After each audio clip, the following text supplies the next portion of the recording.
Hello everyone, welcome to CNA, the daily newspaper analysis. So today we are back with the following content of list to discuss. So let's start. The first topic says about the missing deputy speaker. So the Supreme Court on Monday issued notices to the center and 5 states, Rajasthan, Uttarakhand, Madhya Pradesh, Uttar Pradesh and Jharkhand over the failure to elect a deputy speaker. Okay, so recently this things has been seen against the letter and spirit of the constitution. So therefore today article 93 of the Indian constitution says that the house of the people shall as soon may be choose 2 members of the speaker and deputy speaker so often as the office becomes vacant. So however, it does not provide a specific time, but it's a very mandate because it is directly coming under the letter and spirit of the constitution. Also, Article 178 contains the corresponding position for speaker and deputy speaker for the legislative assembly of the state.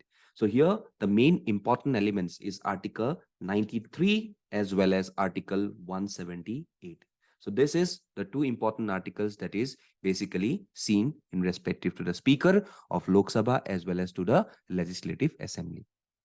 Okay, so therefore today we could see that because the deputy speaker posts are lying vacant, therefore the recent concern was therefore by the Supreme Court that it needs to be filled at the earliest, because the need of deputy speaker is very much important because it maintains the continuity of the office whenever speaker is absent or the office becomes vacant. Also, it represents the house. Okay, because if the speaker resigns, then he or she tenders resignation to the deputy speaker, neither to the president or to the prime minister. Also, it strengthens the opposition since by 2011, the convention has been to offer the position of deputy speaker to the opposition party, and though constitutionally, deputy speaker can be from opposition or majority party. So therefore, the important positions of the deputy speaker is hereby entertained in both this Lok Sabha as well as the Legislative Assembly, and therefore, this things is very much essential for a democracy of India to perform. Okay, so that was basically news. Please do remember also the states which has been discussed over here. Next, China-Iran. So China and Iran has directly extended its vows of unswearing support, even in the case of complexities. Okay, so we have seen that in 2016, when Chinese President Xi Jinping visited Tehran, and they have proposed draft, which was accepted even by the Iranian President Hassan Rouhani and even Foreign Minister of them, Mohammad Javad Zarif. Okay, so the partnership would entail trade, investment, military cooperation, and possibly Chinese military bases. So the draft of the proposed agreement talks about expanding Chinese presence in Iran banking telecommunication, and therefore Iran is to provide a regular and heavily discounted supply of oil to China for 25 years. So this directly moves come up even in deepening military ties, saying about joint training exercises, joint research and weapon development, and also various number of military cooperations. So therefore, today, this is directly having some of the implications on India, because for India, an extensive economic and security pact between Iran and China raises some critical concerns, because this tactic has been employed over the Farzad B natural gas project as well, which was discovered by ONGC Videsh in 2008.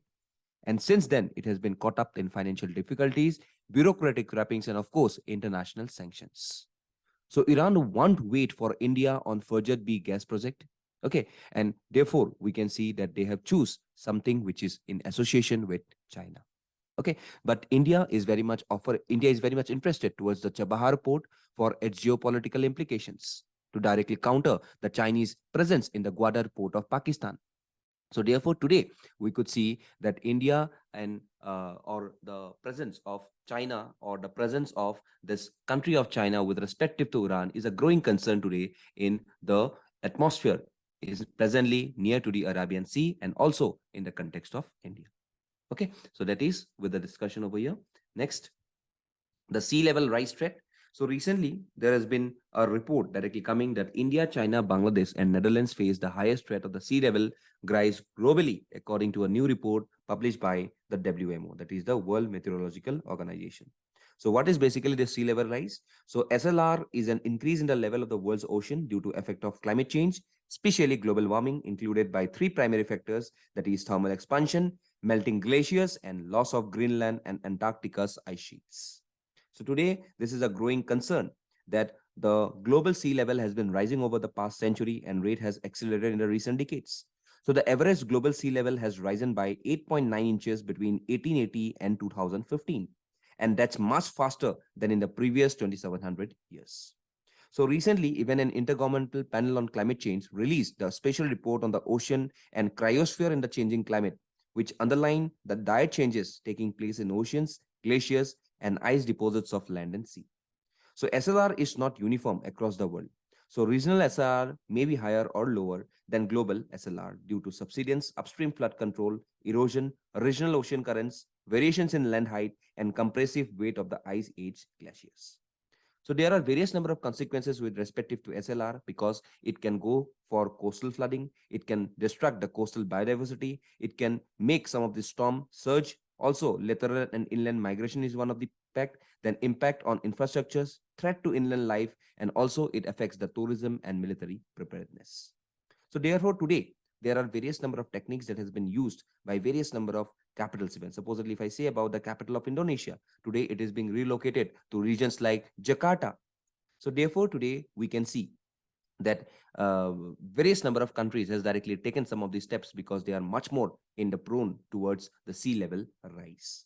So India has also make up some of the efforts supposedly to go for some of the coastal regulation zones. Okay, so through this coastal regulation zones, it will take an account of the rising sea levels due to all such number of plants, be it the natural regions or basically the anthropogenic factors. Okay, so therefore, this was a concern that is in news and has been discussed thoroughly. South Korea answers to its graying population. So we all know that South Korea recently is being facing a good number of aging population, and therefore the demographic dividend has changed totally in South Korea, sorry.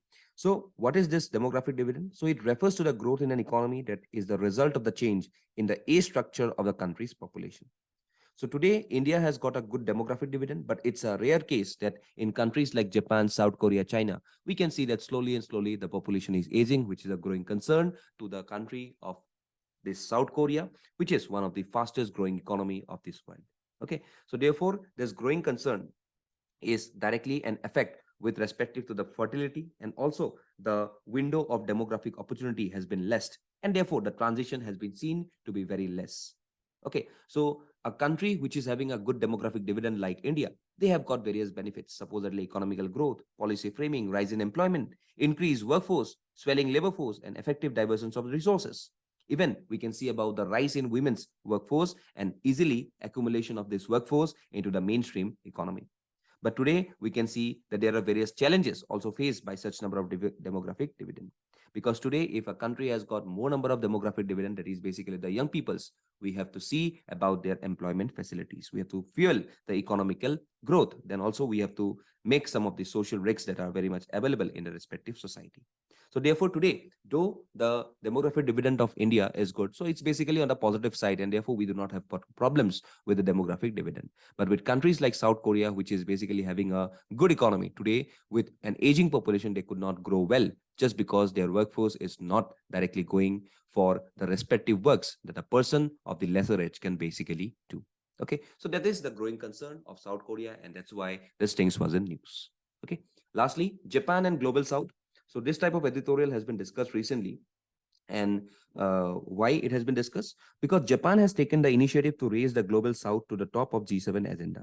Because Japan is hosting the G7 Summit of 2023 at Hiroshima, and with India wanting to make the voice of the Global South heard this year in the G20 Summit, there is much new room for global political collaborations between Delhi and Tokyo. So what is this Global South? See, the Global South began by loosely referring to those countries that were left out of the industrialization era and had a conflict of ideology with the capitalist and the communist countries that is accentuated by the Cold War. So it includes countries that are mostly in Asia, Africa, and South America. So moreover, Global North is defined essentially by an economic division between the rich and the poor countries. And Global North refers closely to the countries like US, Canada, Europe, Russia, Australia, and even New Zealand. So obviously, the global south are loosely referring to countries that were left out of the industrialization era. Okay, and therefore it includes countries basically like India, basically like the countries of Africa, and also some of the countries of South America. So therefore, this global south is significant because of its large population, rich culture, and abundant natural resources. So understanding the global south is important for addressing global issues such as poverty, inequality, and climate change. So today there are various concerns with respect to global souths. It says about the poverty and inequality. It says about the environmental challenges, also political instabilities in countries of the global south, lack of infrastructures, education, and health. But why does Japan want to reach out to the global south? Because Japan fears Ukraine-like implications if these countries are not developed. Also, diplomacy and defense in these countries are very weak, and acknowledging negligence from the West can lead to some form of collapse in these respective countries, which can ultimately affect Japan in the coming time. So therefore, championing the global south today would demand more active Indian engagement with the massive regional politics within the developing world. So India must also come to terms with the fact that the global south is not a coherent group and does not have a single shared agenda. So there is much differentiation within the south today in terms of wealth and power, needs and capabilities. So India is eager to become a bridge between the North and the South by focusing on practical outcomes rather than returning to old ideological battles. And if India can translate this ambition into effective policy, there will be no contradiction between the simultaneous pursuit of universal and particular goals, which can even stabilize this respective area, basically with the influence of China and major powers like US as well as the West. Okay, so that is the basic role of Japan to enhance the global South with the comparisons of countries like India. Okay, so that is the discussion with respect to this editorial. So please attempt this 5 number of MCQs and do join our WhatsApp and Telegram channel for further updates. So that's all for today. Thank you and Jai Hind.